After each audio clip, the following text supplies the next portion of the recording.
खबरों में बने रहने के लिए बेल आइकॉन दबाइए और एबीपी न्यूज को सब्सक्राइब कीजिए। हम भी एबीपी न्यूज की तरफ से लगातार अपने दर्शकों से ये अपील कर रहे हैं कि अगर आप हमें देख रहे हैं और निचले इलाकों में आप रहते हैं तो जगह खाली कर दें। बाढ़ का खतरा लगातार बना हुआ है। हथनीकुंड बैराज से 8 लाख क्यूसेक पानी छोड़ा गया है जो किसी भी समय दिल्ली पहुंच सकता है। बच्चों से खास अपील की मुख्यमंत्री अरविंद केजरीवाल ने कि लोग अपने बच्चों का ध्यान रखें, वो नदी में इस समय नहाने ना जाएं, तैराकी के लिए ना जाएं। 40 साल बाद दिल्ली पर बाढ़ के खतरा मंडरा रहा है। आप पानी से दूर रहें और किसी सुरक्षित स्थान पर चले जाएं। यमुना नदी में रह रहे सभी लोगों को सूचित किया जाता है कि पानी का काफी तेज बहाव है, आप कृपया करके पानी से दूर रहें। सभी लोगों को सूचित किया जाता है पानी का लेवल काफी तेजी से चढ़ रहा है, कृपया करके आप पानी से दूर रहें और किसी सुरक्षित स्थान पर चले जाएं। यमुना नदी में रह रहे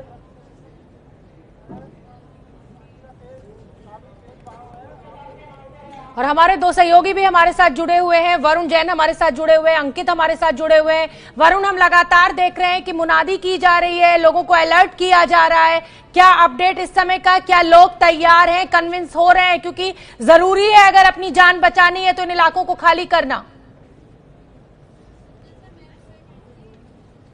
देखिए, बिल्कुल इलाकों को खाली करना पड़ेगा क्योंकि शाम तक जो पानी है जो हथनीकुंड बैराज से छोड़ा गया था उसके दिल्ली पहुंचने का अनुमान है। तो आप अंदाजा लगा सकते हैं जो पानी खतरे के निशान के आसपास बह रहा है वो करीब 207 मीटर के आसपास पहुंच जाएगा, यानी कि जो निचले इलाके हैं वो पूरी तरीके से पानी में डूब जाएंगे। लेकिन दिक्कत यही आ रही है कि मुनादी की जा रही है, लोगों को रेस्क्यू करके बाहर निकाला जा रहा है। लोग जो टेंट्स टेम्परेरी बनाए गए हैं वहां तक पहुंचते भी हैं लेकिन वापस अपने घरों में आ जाते हैं, इसलिए प्रशासन को कुछ दिक्कतें जरूर हो रही है।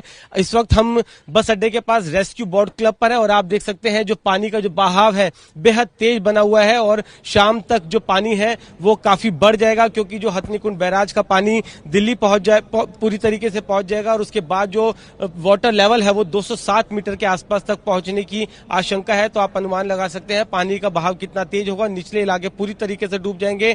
इससे कुछ ही देर पहले जो एडीएम थे वो खुद हमारे साथ बोट में मौजूद थे, उन्होंने पूरे इलाके का यमुना नदी के आसपास में जितने भी निचले इलाके हैं वहां पर एक रेस्क्यू ऑपरेशन चलाया था। मुनादी की गई, लोगों से अपील की गई थी, लोग आ तो रहे हैं, टेंट में जा भी बाहर रहे हैं लेकिन अपने सामान को लेने के लिए वो वापस अपने घरों में आ जाते हैं। ये दिक्कत का सामना प्रशासन को करना पड़ रहा है। जी ठीक है वरुण, अब मैं रुक कर लेती हूँ हमारे दूसरे सहयोगी सिद्धार्थ का जो कि लोहे के पुल पर मौजूद है।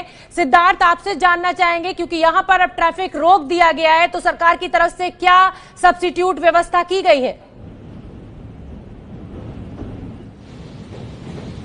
जी शोभना, मैं आपको बता दूं कि अभी तक सरकार की तरफ से कोई सब्स्टिट्यूट व्यवस्था नहीं की गई है। इस पुल का जो ट्रैफिक है वो दूसरी जगह पर डाइवर्ट हो रहा है जिससे जगह जगह पुल के दोनों तरफ जाम की स्थिति बन रही है। साथ ही जो बहाव है वो बहुत ही तेजी से बढ़ रहा है। अभी कुछ ही देर पहले रेलवे के कुछ कर्मचारी आए थे इस पुल की गुणवत्ता को चेक करने के लिए, उन्होंने मशीनें इसके अंदर डाली थी। उसके बाद देखा था कि ये जो बहाव आ रहा है इसमें मिट्टी कितनी है, कहीं इस मिट्टी से जो नींव है पुल की उसको खतरा तो नहीं है। वो यहाँ से कुछ सैंपल भी कलेक्ट करके ले गए हैं और इस पर जल्दी कुछ फैसला लिया जा सकता है। हो सकता है कि इस पुल पर रेल भी रोकें। ट्रैफिक तो ऑलरेडी रोका हुआ है लेकिन रेल का अभी जारी है, उसका आवागमन चल रहा है। लेकिन जो ट्रैफिक है वो पूरी तरह से बंद कर दिया गया है। लेकिन जो सब्स्टिट्यूट व्यवस्था की आप बात कर रही हैं कि ट्रैफिक की है वो अभी तक नहीं की गई है। वो बाकी दोनों रास्तों पर जरूर डाइवर्ट किया गया है जिससे वहां पर जगह जगह जाम की स्थिति बन रही है। वहीं लोहा पुल के दोनों तरफ जो लोग रहते थे उन्हें पूरी तरह से खाली भी नहीं करवाया गया है।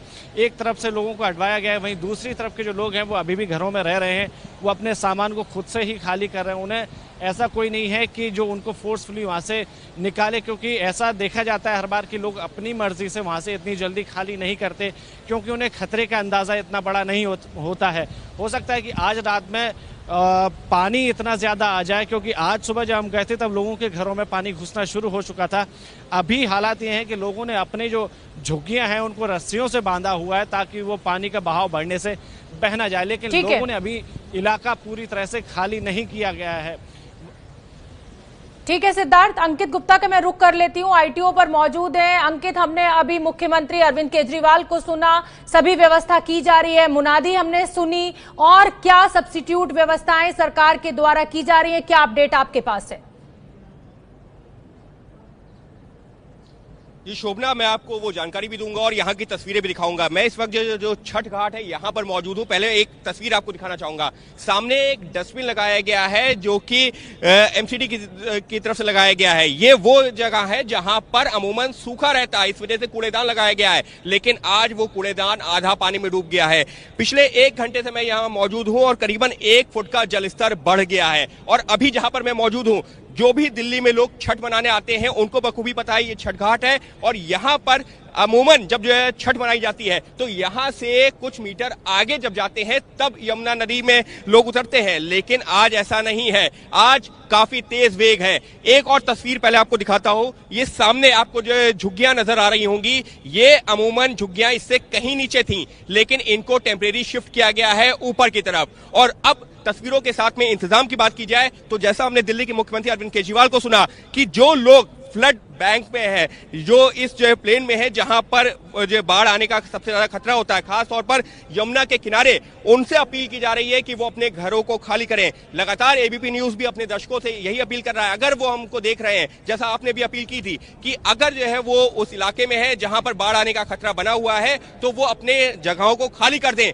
क्योंकि गृह मंत्रालय की तरफ से भी इस तरीके की एडवाइजरी दी गई है, दिल्ली सरकार की तरफ से दी गई है, अलग अलग विभागों की तरफ से दी गई है कि आज शाम को जो खतरे का निशान है उसको पार कर जाएगा यमुना का जलस्तर, और कल और परसों की सुबह तक ये जो है 207 का जो मीटर का आंकड़ा है उसको भी टच कर जाएगा, उसको क्रॉस कर सकता है। कहा यह भी जा रहा है 1978 में जो दिल्ली में अब तक की सबसे बड़ी बाढ़ कही जा रही है, सवाल यह भी उठ रहा है कि क्या इस बार जो पानी छोड़ा गया है वो सबसे ज्यादा स्तर पर छोड़ा गया है, क्या वो 1978 का आंकड़ा भी पार हो जाएगा, या ये कहा जाए कि 1978 में जो एक भयावह तस्वीर आई थी कि दिल्ली के कई इलाके बाढ़ के पानी में डूब गए थे, क्या कुछ उसी तरीके की तस्वीर आएगी। हालांकि तब से अब तक तस्वीर बहुत बदल चुकी है, लेकिन जो पानी छोड़ा गया है वो भी रिकॉर्ड स्तर का है और इस वजह से इस बार का खतरा जो पिछले कुछ सालों की तुलना में कहीं ज्यादा कहा जा सकता है।